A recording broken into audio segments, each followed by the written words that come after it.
Hello అండి, నమస్తే. అందరు బాగున్నారా? కథాకమనీయం ఛానల్కి స్వాగతం. నేను మీ శైలజ.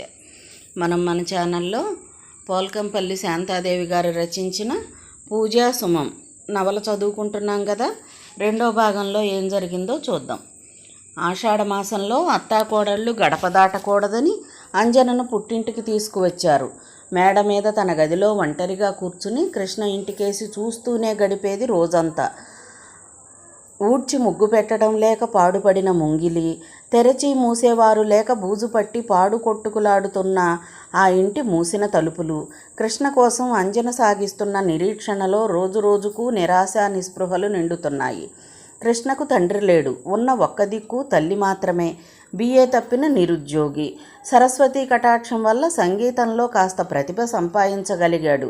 అదే అతనికి జీవనాధారమైంది. అటువంటి నిరుపేదను ప్రేమించి హృదయపూర్వకంగా అతనికి భార్య కావలసిన తనను తన తండ్రి భయానికి తృణప్రాయంగా త్యజించి పారిపోయిన అతడి పిరికితనాన్ని అసహ్యించుకోసాగింది అంజన. ఇన్నాళ్ళు ఉజ్వలంగా ప్రకాశించిన ఆమె ప్రేమమయ హృదయంలో విరక్తితో కూడిన నీలి నీడలు ఆక్రమించడంతో పాటు తనను పొందగలిగిన హక్కును కలిగి ఉండి తన సుఖం కోరి తన కృష్ణతో తనను ఒకటి చేయడం కోసం ఆత్మత్యాగం చేస్తున్న నీలకాంతిపై శ్రద్ధాభక్తులు ఆమెకు తెలియకుండానే ఆమె హృదయంలో అంకురార్పణ జరిగింది. వివాహపూర్వం తన ఊహలు ఎలా ఉండేవి? తన భర్త తనను బలాత్కారంగా అనుభవించడానికైనా సిద్ధపడతాడని, అతడిని ప్రతిఘటించడానికి తను ఎంతటి కాఠిన్యతకైనా పూనుకోవాలని, తన కృష్ణను కలుసుకోవడానికి ఎటువంటి తప్పుతోవలు తొక్కడానికైనా సిద్ధపడాలని అనుకుంది. కానీ ఆ నవనీత హృదయుని ఎదుర్కోవడానికి తనకు కొమ్ములెందుకు? ఆ సహృదయశీలునికి తను చేయగలిగే ప్రతీకారం ఏమున్నది? అతని మంచి మనసే తనకు మంత్రం వేసినట్లుంది.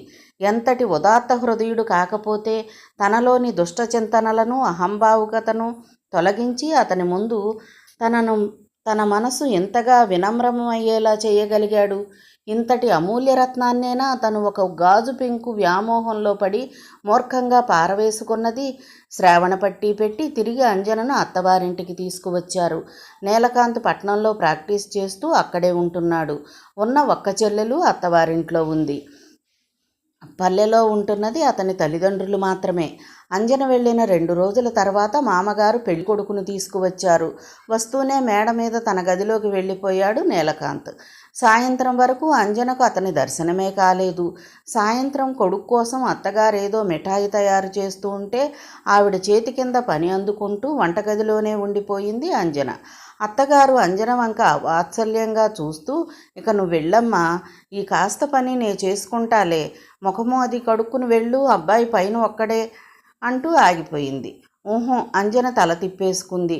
తన శ్రేయోభిలాషిని చూడాలని లోలోన కాంక్షగానే ఉంది.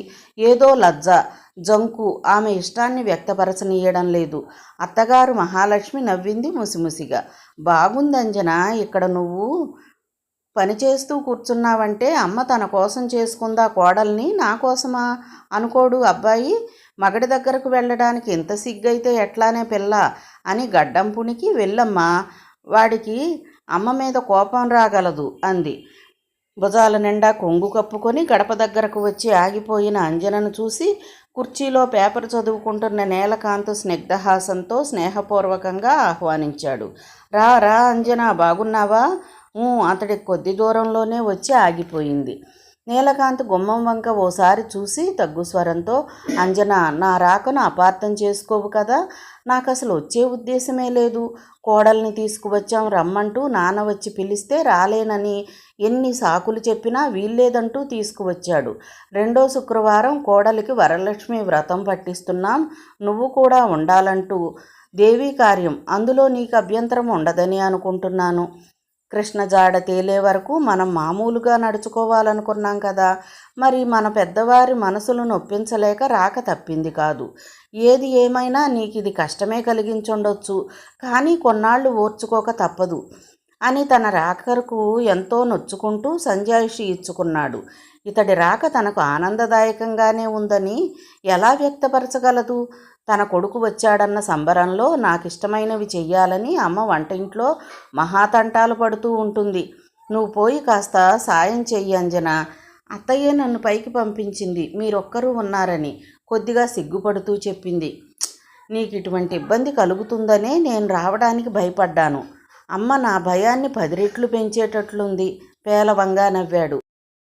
శ్రావణ వరలక్ష్మి వ్రతమప్పుడు పట్టుబట్టలు కట్టుకొని పచ్చని శరీరాలతో మెరిసిపోతూ పీటల మీద కూర్చున్న కొడుకును కోడల్ని సంతృప్తిగా చూసుకుంది మహాలక్ష్మి. పెళ్లి పందిట్లో సరిగ్గా చూసుకుందో లేదో ఇప్పుడు ఒకరి పక్కన ఒకరు కూర్చొని ఉండగా చూసి రతీ మన్మధుల్లా ఉన్నారనుకుంది. మహాలక్ష్మి భర్త కూడా వాళ్లనే చూస్తున్నాడు. కొడుకు అందచందాలను చూసుకొని ఆయన ఎంతో గర్వపడుతూ ఉంటాడు. మన అబ్బాయి పక్కన ఆ అమ్మాయి చంద్రుని చెంత నక్షత్రంలా మెరిసిపోతోంది కదూ. ఈ అందాల భరిణ అదృష్టవశాత్తు మన గృహలక్ష్మి అయిందనుకుంటున్నాను. వాళ్ళ మాటలు చిన్నగా చెవిలో పడుతుంటే మనసులో బాధగా సణుక్కున్నాడు నీలకాంత్. అదృష్టానికి కాదు, దురదృష్టానికని మీకెప్పుడు ఎలా తెలుస్తుంది? మీ ఆనందమంతా ఒకనాడు విషాదమైపోతుందని మీకెలా తెలుసు? ఆనాడు మీ ప్రియపుత్రుని జీవితం బండలవటం చూసి మీ గుండెలు భరించగలవా? ఓహ్! అప్రయత్నంగా అప్పుడప్పుడు నీలకాంత్ శరీరం అంజనకు తగులుతోంది. దేవికి అక్షతలు పూలు ఒకే పళ్ళెం నుండి తీసుకొని వేస్తున్నప్పుడు, హారతి పట్టుకొని ఇస్తున్నప్పుడు చేయి కలుస్తుంది. పెళ్లిలో అంజన అతని ప్రక్కన వికారరహితంగా శిలలా కూర్చుందేమో కానీ ఇప్పుడు ఆమె మనసు స్వాధీనం తప్పుతుంది. ఏదో పులకింత, అనిర్వచనీయమైన హాయి, తీయని అనుభూతి. నీలకాంత్ ఆమె ప్రక్కన నిర్వికారంగా కూర్చున్నాడు. అప్పటికి కృష్ణ నీడ అంజనలో పూర్తిగా తొలగిపోయినట్లే. దేవి ముందు ప్రణమిల్లి మనసారా వేడుకొంది అంజన.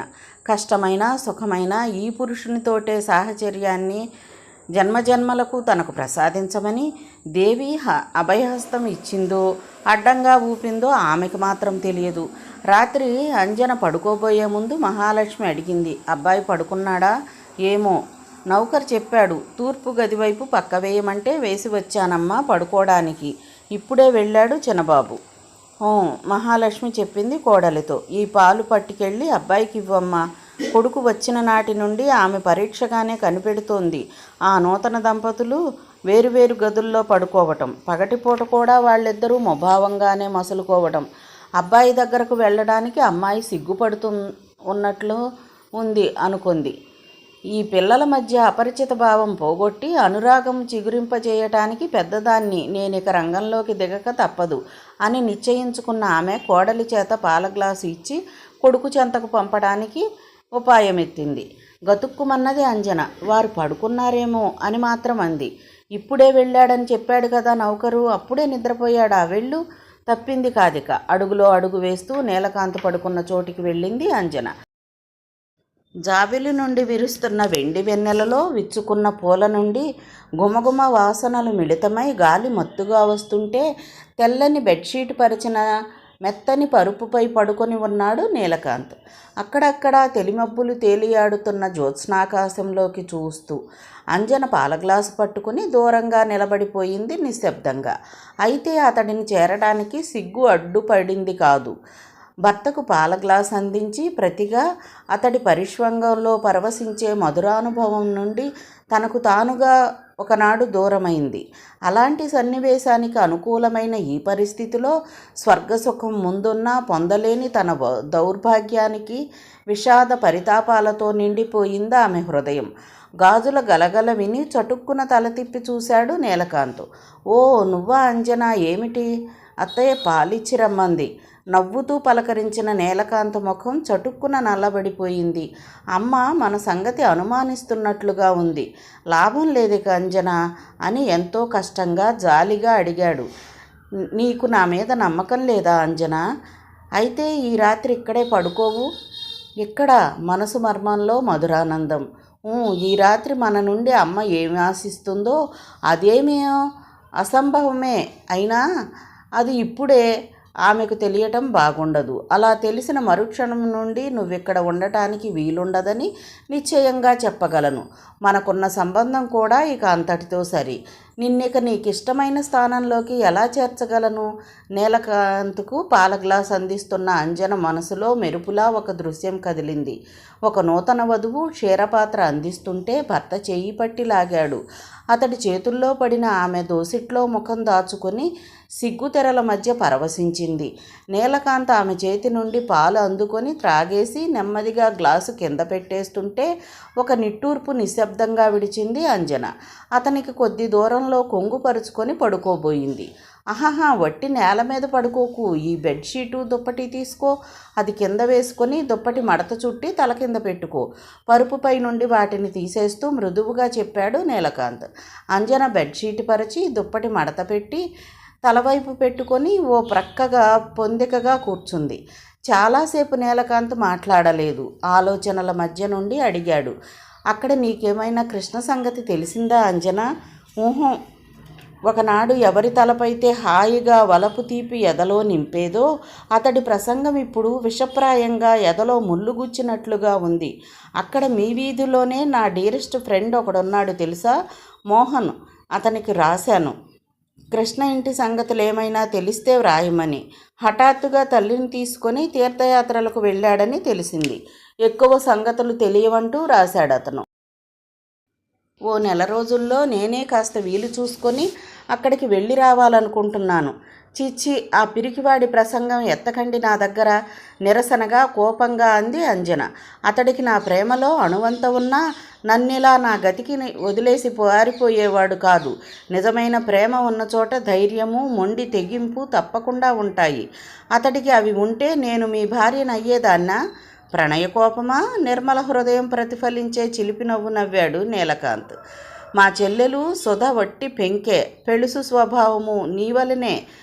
మన కలవారిళ్లల్లో పెరిగే ఆడపిల్లలు, అందులో ఒక్కతైతే అమ్మా నాన్న గారాబంలో ఎంత దూకుడు తీవ్ర ప్రవృత్తి అయినా అలవడుతుంది. ఆశించింది వెంటనే పొందలేకపోతే శాశ్వతంగా విసర్జించే నిష్ఠుర తిరస్కారాలు ఎంత బలీయంగా ఉంటాయో ఆమెలో తర్వాత బాధ ఎలానూ తప్పదు. చిన్నప్పటి నుండి నాతో పెరిగిన సుధను ఎంత బాగా అర్థం చేసుకున్నానో నిన్ను అంత బాగా అర్థం చేసుకోగలను. నువ్వు కొంచెం నెమ్మదిగా కృష్ణ పరిస్థితిని అర్థం చేసుకోవాలి. నువ్వు చెప్పిన తెగింపు అతడికి ఉంటే ఈసరికి మీ నాన్న ఆగ్రహానికి బలి అయ్యేవాడు. ఇటు నీకు అటు తల్లికి కాకుండా ఆశలన్నీ కొడుకు మీదే పెట్టుకొని బతుకుతున్న ఆ తల్లి గతి ఏమయ్యేది చెప్పు? నువ్వు లేని జీవితమైనా అతడు తన తల్లి కోసం కోరి ఉండవచ్చు. అందులో స్వార్థము, త్యాగము ఉంది. ఆ తరువాత మరింక మాట్లాడలేదు నీలకాంత్. వెంటనే నిద్రపోయాడో లేదో గాని కదలక మెదలక నిశ్చలంగా పడుకున్నాడు. అంజన స్థితి వర్ణనాతీతం. అతడు ఆ విధంగా నిర్వికారంగా శయనించడం ఆమెకి ఎంత మాత్రమూ సంతోషంగా లేదు. అతడు తనకు జరిగిన అన్యాయానికి పరితాపాన్ని వెళ్ళబోసుకోవాలని తన పరివర్తన వెల్లడించి అతడి వేదన సంతోషంగా తొలగించటానికి సిద్ధంగా ఉన్నానని చెప్పాలని మనసులో తహతహలాడింది. కానీ అలాంటి పరిస్థితిని అతడు అతి నిగ్రహంతో రానియలేదు. వికారమో విరహమో తెలియని ఒక వ్యధతో ఆమె కంటికి నిద్రను దూరం చేసుకుంది ఆ రాత్రి. అదేం మాట నీలు, కోడల్ని నా దగ్గర ఎందుకు ఉంచుతానంటున్నావు? ఇన్నాళ్ళు గడిపిన ఒంటరి జీవితం చాలేదా? అది కాదమ్మా నాన్న, నువ్వు మీరిద్దరే ఇక్కడ ఉంటే ఆమె మీకు తోడుగా ఉంటుందని. కోడలు రాకముందు మాత్రం నిన్ను పై చదువులకు ఇతర దేశాలకు పంపి ఈ పల్లెలో మేమిద్దరమే ఉండలేదు. కాలు చెయ్యి పడిపోయిన రోజున ఎలాగూ తప్పదా పిల్లకు మా సేవా శుశ్రూష. ఇప్పటి నుండి దేనికి? తల్లి వాదన ముందు తలంచక తప్పలేదు నీలకాంత్కు. గొంతులో వెలక్కాయ పడినట్లయింది. అంజనను తనతో పంపాలన్న ఆమె పట్టుదలలోని ఆంతర్యమేమిటో నీలకాంత్ గ్రహించకపోలేదు. తమ మధ్య పరస్పరం అనురాగాలు లోపించాయని ఆమె గుర్తించడం వల్ల తామిద్దరూ దూరంగా ఉంటే ఇలాగే అతకని మనసులతో బతుకులు సాగుతాయేమోనన్న భయంతో భార్యను వెంటబెట్టుకు పొమ్మని పోరుతుందామె. ఇద్దరూ ఓ చోట ఉండటం వల్ల ఒకరినొకరు తెలుసుకొని సౌఖ్యవంతమైన సంసారం సాగించగలరని ఆమె ఉద్దేశం. ఆమె ఆలోచన ఎలా పరిణమించినా అంజన తనతో రావడానికే ఇష్టపడుతోందా? నాతో రావడానికి అంజన ఇష్టపడుతుందేమో అడుగమ్మా, ఆమె వస్తే అలాగే తీసుకువెళతాను. నువ్వంతా విచిత్రంగా మాట్లాడతావే నీలు. ఆ పిల్ల మాత్రం మగడిని విడిచి ఈ ముసలాళ్ళను కనిపెట్టుకు ఉండాలని ఉంటుందా ఏంటి? ఈ నూతన దంపతులు దూరంగా ఎడమొహం పెడమొహాలుగా ఎందుకు మసలుతున్నారో అత్యంత ఆశ్చర్యంగా ఉంది మహాలక్ష్మికి. విద్యా సౌందర్యాలలో ఎవరిని ఎవరూ చెప్పుకోవడానికి అవకాశం లేదు. వారిది ఆదర్శవంతమైన అనురాగ దాంపత్యం అవుతుందన్న తన నమ్మకం దెబ్బతినడానికి లోపం ఎక్కడ ఉందో తెలియడం లేదు. కోడలు తమలాగే గొప్పింటి నుండి వచ్చిందే అయినా వినయ సౌశీల్యాలు మూర్తిభవించినట్లు నడుచుకుంటుంది. తప్పు తన కొడుకు దగ్గరుందా? వాడు మరే ప్రలోభానికైనా లోబడి ఈ పిల్లను దూరంగా ఉంచుతున్నాడా? అబ్బే, వాడి మనసు నాకంటే ఎక్కువగా మరెవరికి తెలుసు? కలలో కూడా భార్యకు ద్రోహం తలపెట్టే స్వభావం కాదు అతనిది. మరి ఎందుకు ఇలా అయ్యింది? నౌకరుతో అత్తగారు పంపిన కబురు అందుకొని మేడ మీద నుండి దిగి వచ్చింది అంజన. అబ్బాయి రేపు వెళుతున్నాడటమ్మా, నీ బట్టలు అవి సర్దుకొని తయారుగా. అలాగే అత్తయ్య. అంజన తల ఊపింది. తిరిగి గదిలోకి వెళ్ళిపోయింది. నీలకాంత ఆశ్చర్యానికి అంతు లేకపోయింది. ఆమెకు తన మీద అంత నమ్మకం ఎలా కలిగింది? అంజన తన మీద ఉంచిన విశ్వాసానికి, ఆమె తనతో వస్తున్నందుకు నీలకాంతకు సంతోషంగా ఉన్నా మరోవైపు నుండి భయం చుట్టుముట్టింది అతన్ని. ఈ సాన్నిహిత్యం వల్ల తన నిగ్రహం సడలిపోయి ప్రతిజ్ఞాభంగం జరగదు కదా. ఆమె ఆకర్షణ నుండి తప్పించుకొని ఆమెను సురక్షితంగా కృష్ణకు అప్పగించగలనా? సాయంత్రం ముఖం కడుక్కోవడానికి నీలకాంత్ బాత్రూంలోకి వెళుతుంటే అంజన పెరట్లో నుండి వస్తూ ఎదురైంది. నీలకాంత్ ఒక్క క్షణం ఆగి, అమ్మ ఏమనుకుంటుందోనని నాతో రావడానికి ఒప్పుకున్నావా అంజన అని అడిగాడు. ఏం కాదు, ఆమె ఏమనుకోకపోయినా నాకు మీతో రావడానికి అభ్యంతరం ఏమీ లేదు. మరి ఏమైనా జరిగితే? అంజన ముఖం పక్కకు పెట్టి అతడిని కంటి కొనల నుండి చూస్తూ పెదవుల మధ్య సన్నని నవ్వుతో ఏం జరుగుతుందని అంది. అది అమాయకమో అభినయమో నీలకాంతికి ఎలా తెలుస్తుంది? భగవంతుడు నీ నమ్మకాన్ని రక్షించుగాక అంటూ కదిలాడు. నౌకరి చేతికి తాళాలిచ్చి కారు నుండి క్రిందికి దిగాడు నీలకాంత్. దిగు అంజన. అంజన దిగి నౌకరు నుండి తాళాలందుకొని తలుపులు తెరిచి లోనికి కుడిపాదం పెడుతుంటే, తొలిసారిగా తాను అత్తవారింట్లో అడుగు పెడుతున్నప్పుడు ముత్తైదువులంతా కుడికాలు ముందుంచు అని చెబుతూ ఉంటే కూడా తను కసి కొద్దీ ఎడమపాదం వేయటం గుర్తొచ్చి మనస్సు కలుక్కుమంది. ఆ ఇంటిలో అడుగు పెడుతూ ఆమె మనస్ఫూర్తిగా ఆ ఇంటి ఇల్లాలుగా భావించుకుంది. కానీ గృహస్వామికి జీవిత భాగస్వామిని కాగలదో లేదో ఎవరు చెప్పగలరు? ఆమె మాత్రం ఈ గృహాన్ని విడిచి వెళ్ళగలనని అనుకోలేదు. తప్పనిసరిగా ఆ పరిస్థితే వస్తే ఈ తనువునైనా వదులుతుంది, కానీ ఈ ఇంటిని మాత్రం వదలదు. ఈ నిశ్చయం వల్లే నీలకాంత్ ఆమెను ప్రస్తుతానికి తీసుకువచ్చినా ఆమె ఆ విధంగా భావించుకోగలిగింది. గృహప్రవేశం చేసిన మరుక్షణం నుండి తన గృహిణీత్వంతో ఆ బ్రహ్మచారి గృహాన్ని నిండుగా కళకళలాడించింది అంజన. సాయంకాలం నౌకరుతో బజారుకు వెళ్ళి ఇంటిని అందంగా నీటుగా తీర్చిదిద్దడానికి అవసరమైన వస్తువులన్నీ తెచ్చింది. ఇంటి ముందు ఆగిన కారు నుండి దిగిన అంజన లోనికి చకచకా నడిచి వస్తుంటే వెనుక నౌకరు వస్తువులు ప్యాకింగులు తెస్తుండగా చూసి ఆశ్చర్యపోయాడు నీలకాంత్. అవన్నీ ఏమిటా అని. మరురోజు సాయంత్రం అతడు కోర్టు నుండి వచ్చి ఇంటి అలంకరణ చూసినప్పుడు తెలిసింది. కొత్తగా వేసిన చక్కని లతలున్న కర్టెన్ తొలగించి గదిలోకి అడుగుపెట్టిన నీలకాంత్ ఎదురుగా గోడ మీద సుజాత ఆరాధిస్తున్న సిద్ధార్థుని స్థానంలో బిందె చంకనుంచుకుని యమునా తీరంలో వేణుగానలోలుని తన ప్రణయమూర్తిని వెతుక్కుంటున్న రాధను చూసి కొద్దిగా కనుబొమ్మలు ముడివేశాడు. ఈ కృష్ణ ప్రేమిక ఈ ప్రణయ సన్నివేశం ఇక్కడెందుకుంచింది? కృష్ణతోటి తన విరహం అనుక్షణము నాకు గుర్తు చేసేందుక? దుస్తులు మార్చి బాత్రూంలోకి వెళ్ళి ముఖం కడుక్కుని టవల్తో తుడుచుకుంటూ వచ్చాడు నీలకాంత్. వంట మనిషికి బదులుగా అంజన తెచ్చింది టీ. సిద్ధార్థుని చిత్రం ఏది? తీసి పెట్టెలో పడేశాను. పడేశావా? ఎందుకు? ఈ వయసు వాళ్ళ గదులలో ఆ చిత్రాలు ఎందుకు? వయసు ఏదైనా బ్రహ్మచారి గదికి శోభనిచ్చేది అదే. నా కోసం విరహం చెందుతున్న రాధలు ఎవరూ లేరు కూడా. అందులో నాకు చాలా ఆప్తురాలైన ఒక స్నేహితురాలు తన చిత్రరచనా ప్రావీణ్యతనంతా ఒలికించి ఎంతో శ్రద్ధగా వేసి నా బర్త్డేకు ప్రజెంట్ చేసిన చిత్రం అది. అది పెట్టి అడుగున పడవేయడమా? ఈ గదిలో నీ ఇష్టం వచ్చిన మార్పు చేసుకోగాని అది మాత్రం తెచ్చిపెట్టు. ఇతడికి ఆడవాళ్ళు స్నేహితులు కూడా ఉన్నారా? అందులో అంత దగ్గరగా వచ్చిన స్త్రీ మనసులోని ఉత్సాహానందాలు తుడిచిపెట్టుకుపోయి మలిన విచార భావాలేవో ఆవరించుకున్నాయి ఆమెను. ఆమె ఎవరు? స్వరాన్ని ఎంతో సహజంగా ఉంచి అడిగింది. లాయర్ పవన, మంచి చిత్రకారిణి. నాకెవరైనా స్నేహితులు ఉన్నారు అంటే ముందుగా ఆమెనే చెప్పుకోవాలి. అలాగా ఆ తక్షణమే వెళ్ళి సిద్ధార్థుని చిత్రం తెచ్చి రాధా చిత్రం తీసుకెళ్ళి తన గదిలో పెట్టుకుంది అంజన.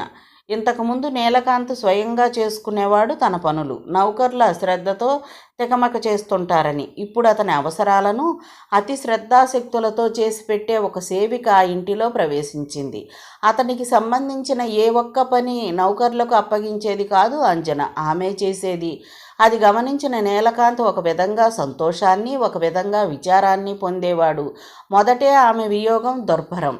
ఒక శయ్య విషయంలో తప్ప అన్నింటా ఆమె ఈ విధంగా కలిసిమెలిసి తన జీవితంలో పెనవేసుకుపోతే రోజు రోజుకు దృఢమయ్యే ఈ అనుబంధం త్రెంచుకోలేని బలహీనవుతాడేమో. అంజన ప్రవర్తన అతడికి ఇంచుక ఆశ్చర్యం గొలుపుతున్నది కూడా. పెళ్లిలో అంజన కనబరిచిన అహంకార తృణీకారాలు ఇప్పుడేమయ్యాయి? తన హృదయంలో స్థానం కూడా ఇవ్వలేనని నిర్మోహమాటంగా చెప్పిందే ఇప్పుడింత శ్రద్ధాశక్తులు ఎలా చూపించగలుగుతుంది? తనను కృష్ణతో కలుపుతానని మాటిచ్చినందుక తన కృతజ్ఞతను ఈ రూపంలో వెల్లడించుకుంటున్నది. అయితే తను కృష్ణను వెతకటం కోసం గట్టి ప్రయత్నమే చెయ్యాలి. ఆమె కోరిక తీర్చిన నాడే తను నిశ్చింతడవుతాడు. ఆలస్యమయ్యే కొద్దీ తన నిగ్రహం ఏమవుతుందో తెలియదు. అంజనను ఎంత తొందరగా తన దగ్గర నుండి పంపించి వేయగలిగితే అంత క్షేమం. అంజన గదిలోకి వచ్చి టేబుల్ మీద కవరు మార్చి తాను అందంగా పుష్పలతలు, సీతాకోక చిలుకలు కుట్టిన క్లాత్ వేస్తుంటే నీలకాంత్ దగ్గరకు వచ్చి పరికించాడు. కవరు మధ్యన అంజనా నీలకాంత్ అని కుట్టబడి ఉంది. నీ పేరుతో నా పేరెందుకు కలిపావు అంజనా? బాధగా ప్రశ్నించాడు నీలకాంత్. తప్ప ఆ అర్హత నాకు లేదంటున్నాను. అందుకు అర్హుడు ఒక అజ్ఞాతవాసి మాత్రమే. అతడికి మీకు పోలికెక్కడా? అర్హత అనర్హతలు నిర్ణయించడంలో నేను చేసిన పొరపాటుకు నన్నే విధంగానూ శిక్షించకు అని మనసులోనే అనుకున్నా పైకి ఏమీ అనలేదు అంజన. తిరిగి అన్నాడు నీలకాంత్. నిన్ను మరిచిపోలేని స్మృతులు నా జీవితంలో నిలిపిపోయేటట్లున్నావు అంజన. మరిచిపోతారా? మీరు నన్ను మరిచిపోతారా? నేను అది భరించగలనా? దుఃఖావేశం ముంచుకొచ్చి అంజన అక్కడి నుండి గబగబా వెళ్ళిపోతుంటే నీలకాంత్ ఆశ్చర్య విభ్రమలతో చూడసాగాడు. వారం రోజుల తర్వాత ఒకరోజు అంజన దగ్గరుండి వడ్డిస్తుంటే నీలకాంత్ భోజనం చేస్తున్నాడు. నేను రేపు మీ ఊరికి వెళుతున్నాను అంజన అన్నాడు. ఎందుకు? అదే కృష్ణ సంగతి తెలుసుకోవడానికి. ఊరి వాళ్ళకే తెలియనప్పుడు మీరెలా తెలుసుకోగలరు? అప్పుడే ఎలా చెప్పగలను? ప్లాన్ ప్రకారం పని జరిగించటానికి డిటెక్టివ్ని కాదుగా. అక్కడికి వెళ్ళాక పరిస్థితి ఎలా ఉంటుందో. మీరేం వెళ్ళక్కర్లేదు అప్రసన్న స్వరంతో ఖచ్చితంగా అంది అంజన. ఎందుకు? ఆశ్చర్యంతో కళ్ళెత్తాడు నీలకాంత్. తను కృష్ణ కోసం వెళుతున్నాడంటే అంజన ముఖం ఆనందంతో విప్పారుతుందనుకున్నాడు. కానీ అదేమిటి ముఖం అలా చేసుకుంది? ఆ పిరికివాడిని వెతికి పట్టుకోవటం శుద్ధ తెలివి తక్కువ. ఓ, నీకింకా కృష్ణ మీద కోపం పోనట్లుంది. జాలిగా నిట్టూర్చి తిరిగి అన్నాడు. అలా అన్నావు కానీ అది నాకు సుఖశాంతులనిస్తుందా అంజన? కృష్ణను మరువగలవా? దేనికి పంతాలు రోషాలు? ఆ తర్వాత దుఃఖపడడానికి కాదు. నన్ను వెళ్ళని. మరికి మాట్లాడలేదు అంజన. మరురోజు నీలకాంత్ వెళ్ళిపోయాడు. అతడటు వెళ్ళినప్పటి నుండి అంజన పడక గది దాటి రాలేదు. కుళ్ళి ఏడుస్తూ ఉండిపోయింది. అతడి ప్రయత్నాన్ని అడ్డుపెట్టే శక్తి ఆమెకు లేదు. తనొకనాడు నిర్ణయాత్మక హృదయంతో గీచిన గీటు అతడే పరిస్థితిలోనూ దాటి వచ్చేటట్టు లేడు.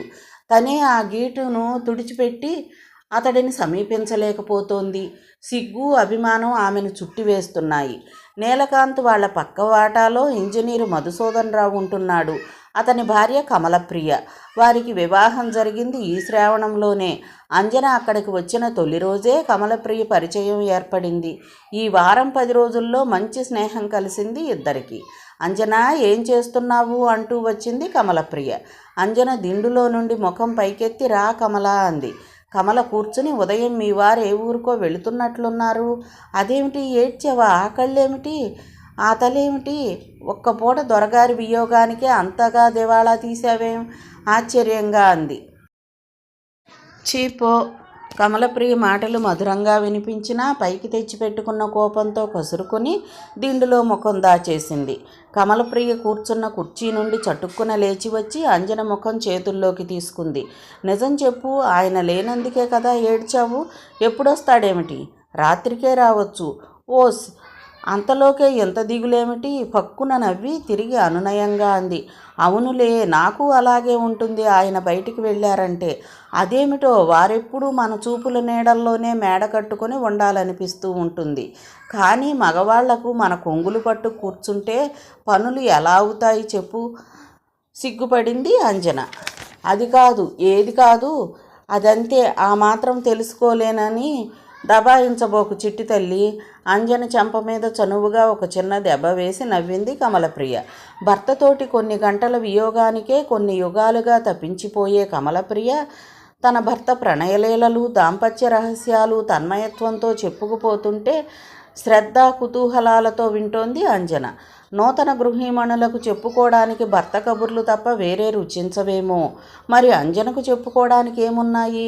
స్నేహితురాలి అనుభవాలు విని తరుణ జీవన సౌఖ్యానికి ఆనందిస్తుంటే మరోవంక అలాంటి అనుభవాలకు దూరమైన తన జీవన సౌభాగ్యానికి పరితాపం పొందుతూ ఉంటుంది.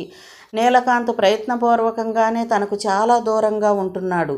విధిగా తనతో మాట్లాడే రెండు మాటలు స్నేహ సరళత్వాలతో వ్యక్తపరుస్తాయే కానీ ఎటువంటి వికారానికి, మర్మానికి, కాపట్యానికి తావుండదు.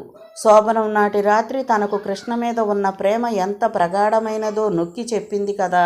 అది కలలో కూడా మర్చిపోనట్లుంది.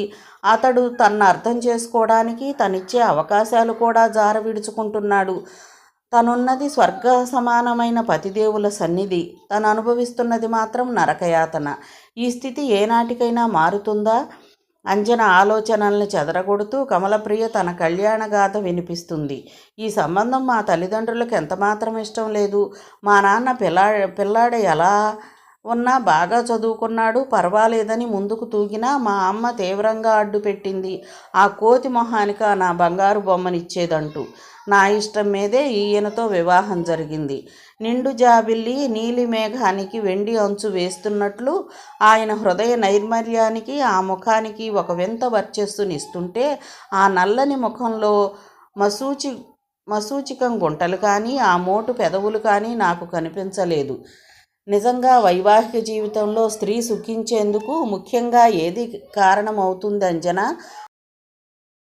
ఆయనలో లేని సౌందర్యం నాలో చూసుకొని నన్ను అధికంగా ప్రేమిస్తూ ఉంటారాయన. నాకు అదే కావాలి. ఆయన ప్రణయ సామ్రాజ్యంలో నాకు లోటేమీ కనిపించడం లేదు. ఈడు జోడు కలవలేదని, నేను ఆయనకు కాకి ముక్కుకు దొండపండులా ఉంటానని లోకులు నవ్వితే నవ్వని, నేను మాత్రం ఫక్కుమని నవ్వుతాను. కమలప్రియ భర్తను 1-2 సార్లు చూసింది అంజన. ఆ నూతన దంపతుల అందచందాలలోని వ్యత్యాసానికి జాలిపడింది తాను. తల్లిదండ్రులు బలవంత పెట్టి ఇతనితో వివాహం చేశారేమో. నారీ ధర్మానికి కట్టుబడి విద్యావతి, సౌందర్యవతి అయిన కమల విధిగా ఈ నల్ల పెరుమాళ్లను ప్రేమిస్తుందేమో అనుకుంది. కానీ తన హృదయ సౌశీల్యంతో అపూర్వమైన అదృష్టాన్నే ఆమె వరించిందని తాను ఊహించలేకపోయింది. కమలప్రియలోని అపూర్వమైన స్త్రీ హృదయానికి లోలోన జోహార్లర్పించింది అంజన. వివాహపూర్వమే మనసు పరాధీనం చేసి తాను చేసిన ద్రోహానికి, భర్తకు చేసిన ద్రోహానికి ఆమె పాపభీతితో కృంగిపోతుంది. పక్కవాటా ముందు జీపు నుండి దిగి వస్తున్న భర్తను చూసి కమలప్రియ లేస్తూ, ఆయన వచ్చారు, పద, కాస్త ముఖం అది కడుక్కో, తలదువ్వుకో, పోదాం మా ఇంటికి. నేనెందుకు? నేను రాను. లాభం లేదు, ఏడుస్తూ కూర్చొనిస్తానా? నువ్వు కబుర్లు చెబుతూ ఉంటే నేను పని చేసుకుంటాను. కమలప్రియ బలవంతం చేసి ఈడ్చుకుపోయింది అంజనను. పెరటి వైపు నుండి తీసుకుపోయి వంటింట్లో పీటవాల్చి కూర్చోబెట్టి, ఏమైనా కబుర్లు చెప్పు అంటూ టీ పెట్టడానికి స్టవ్ వెలిగించింది కమలప్రియ. ఏముంటాయి కబుర్లు చెప్పడానికి? నవ్వటానికి ప్రయత్నించింది అంజన. అయితే అన్నీ నువ్వే దాచుకో అమ్మాయి. నేను మాత్రం తిక్క కోతిలా సిగ్గు విడిచి వాగుతాను. నువ్వు మాత్రం ఒక్కటి కూడా చెప్పకు. ఏం చెప్పను? మీ ఆయన సంగతులు చెప్పు.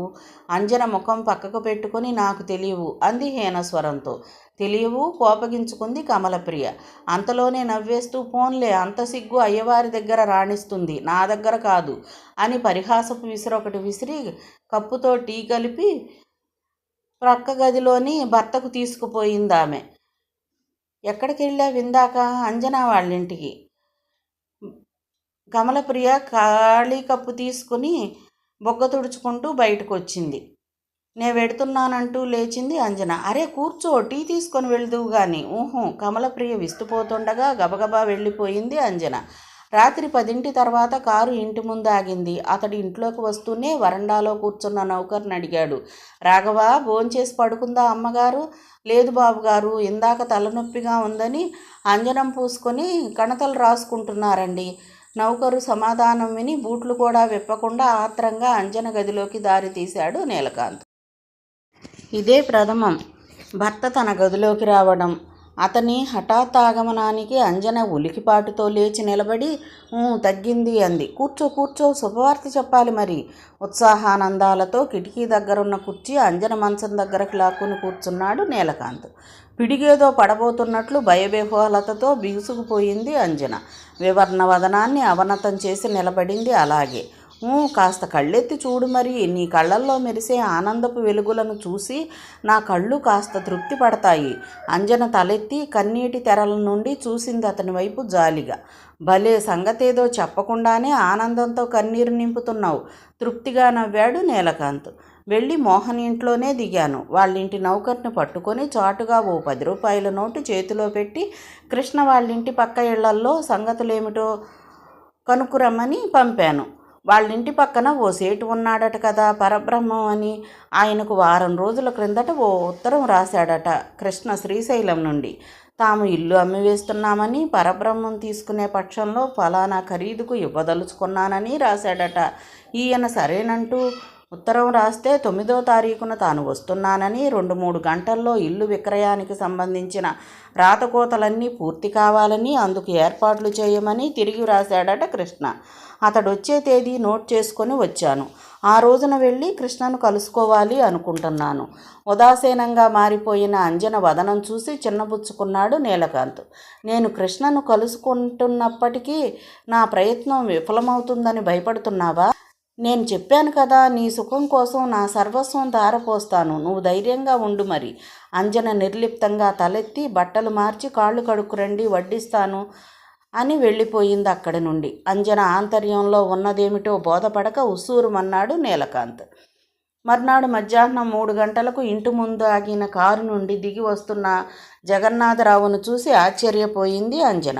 బాగున్నావా అమ్మా? అనుకోకుండా వచ్చావే నాన్న? అవునమ్మా. ఆయన సోఫాలో కూర్చుంటూ గ్లాసుతో మంచినీళ్లు తెచ్చివు తల్లి అన్నాడు. మంచినీళ్ళు అందించి నిలబడింది అంజన. అల్లుడు లేడా? కోర్టుకు వెళ్ళాడనుకుంటాను. అవును. ఖాళీ గ్లాస్ తిరిగిచ్చేస్తూ గొంతు తగ్గించి, అల్లుడు నిన్ను ప్రేమగా చూసుకుంటున్నాడా అమ్మా అని అడిగాడు జగన్నాథరావు. ఎందుకలా అడుగుతావు నాన్న? నవ్వటానికి ప్రయత్నిస్తూ, ఎక్కువ చెప్పడానికి ఏముంది, ఆయన దేవుడు అంది నిండుగా. మరి కాసేపు సందేహించి అడిగాడు ఆయన. కృష్ణ సంగతి అతనికి ఎలా తెలిసింది అంజన? నిన్న అక్కడికి వచ్చాడట, కృష్ణ గురించి వాకపు చేశాడని తెలిసింది. ఆ సంగతి వింటూనే నా గుండెలు అదిరిపోయాయనుకో. ఆ దౌర్భాగ్యుడి సహవాసం అక్కడితే వదిలింది. నిక్షేపం లాంటి సంబంధం చేశాం, పిల్ల చల్లగా సంసారం చేసుకుంటుంది అనుకుని నిశ్చింతగా ఉన్నాము నేను, మీ అమ్మ. ఈ సంగతి మీ అమ్మ చెవిని వేసినప్పటి నుండి ఏడుస్తూ కూర్చుంది ఇదేమిటా అని. అది నీకెలా తెలిసింది నాన్న? మోహన్ వాళ్ళ నౌకరు మన గోవిందుతో చెప్పాడట. వాడి చేతిలో ఓ 10 రూపాయలు కూడా పెట్టాడట కృష్ణ సంగతి తెలుసుకురమ్మని. అలాగా? నీకు తెలియదా అంజనా అతను అక్కడికి రావటం? ఇదేదో నీ కాపురాన్ని కూల్చేట్లుంది తల్లి. ఊళ్ళో పిల్లనిచ్చిన మామ ఇల్లు పెట్టుకుని అతను పరాయి ఇళ్లల్లో దిగటం, కృష్ణ సంగతి కలిసి రావటం. ఏ దుష్టుడు అతని చెవిలో ఊదినట్లున్నాడు. లేకపోతే ఎలా తెలుస్తుంది? నీ పూర్వ జీవితానికి ఒక మచ్చ కృష్ణని, తెలిసి తెలియని జీవితానికి చేసిన ఒకనాటి తప్పుకు ప్రత్యక్ష సాక్ష్యం వాడు. వాడిని నామరూపాలతో నాశనం చేస్తే కానీ నాకు శాంతి ఉండదు. కానీ వాడి జాడ తేలడం లేదు. మరొక అనుమానం కూడా ఉంది నాకు. ఆ కృష్ణగాడే ఇలా అంటూ ఓ ఆకాశరామన్న ఉత్తరం మీ ఆయనకు రాసి పడేశాడేమోనని. నువ్వు తనకు దక్కలేదన్న దుగ్ధతో వాడు ఏమైనా చేయొచ్చు మరి. ఒక్క మాటలో తండ్రి ఊహలన్నీ తప్పని తేల్చివేయొచ్చు అంజన. స్వార్థపూరితమైన ఆమె స్త్రీ హృదయంలో కృష్ణ నిర్దోషిత్వం నిరూపించే ఊహకు స్థానం లేకపోయింది. కృష్ణ మీద తండ్రికున్న ద్వేషాగ్రహాలను తన అభీష్ట సిద్ధికి ఎలా ఉపయోగించుకోనా అని చూస్తుందామె. ఒకనాడు ఎవరికైతే తన సర్వస్వం అర్పించుకోవడానికి సిద్ధపడిందో అతడే ఈనాడు తన సర్వస్వం కొల్లగొట్టడానికి కారణమయ్యేటట్లున్నాడు. తన సుఖానికి అడ్డు తొలగాలంటే అతనిని సర్వనాశనం జరగాల్సిందే. అతనికి నిష్ఠుర రోషాలను అభినయిస్తూ, అప్పటికి మీ కసి పగ చల్లారుతాయా నాన్న? అతడెక్కడో బ్రతికి ఉండడం కూడా మీకు ఇష్టం లేదా? ఇద్దరిని విడదీసి నన్ను ఈయన కట్టబెట్టారు, అతడిని దేశాలు పట్టించారు. ఇంకా శాంతపడలేదా మీ మనసు? అతడి చావును కోరుతున్నారా? అంది అంజన. కూతురికి ఇంకా కృష్ణ మీద ప్రేమ నశించలేదని తెలిసేసరికి కుప్పకూలిపోయాడు జగన్నాథరావు. కృష్ణ చచ్చే వరకు మీ కంటికి నిద్రలు రానట్టున్నాయి పాపం. అతడి జాడ తేలలేనిదే ఎందుకు బాధపడతారు? 9వ తేదీన మన వీధిలోని బ్రహ్మంగారింటికి వస్తున్నాడు అతను, ఇక చూసుకోండి అనేసి అక్కడి నుండి చరచరా వెళ్ళిపోయింది అంజన. తండ్రి విభ్రాంతితో చాలాసేపు రాయలా కూర్చుండి, అలాగా, ఆ సంగతి దీనికి ఎలా తెలిసింది? కొంపదీసి వీళ్ళిద్దరి మధ్య ఉత్తర ప్రత్యుత్తరాలు నడుస్తున్నాయా? ఉపేక్షించవలసింది కాదిది. ఇది వాడితో కలిసి ఏదో కుట్ర పన్ని ఇరు కుటుంబాలను సంఘం ముందు నవ్వుల పాలు చేయకముందే ఆ కృష్ణగాడిని మట్టు పెట్టాలి. ముఖం కందగడ్డలా చేసుకుని ఉద్రిక్తుడై చివాలున లేచి వెళ్ళి కారులో కూలబడి స్టార్ట్ చేశాడు జగన్నాథరావు. మిగతా కథ రేపటి భాగంలో చూద్దామండి. కథ విన్నందుకు ధన్యవాదాలు. ఈ నవల మీకు నచ్చితే ఒక లైక్ చేయండి, షేర్ చేయండి, నా ఛానల్ని సబ్స్క్రైబ్ చేసుకోండి, నన్ను సపోర్ట్ చేయండి. మీరిచ్చే ఒక్క లైక్ నాకు, నా ఛానల్కి ఎంతో సపోర్ట్ని ఇస్తుందండి. Thank you. ఉంటానండి.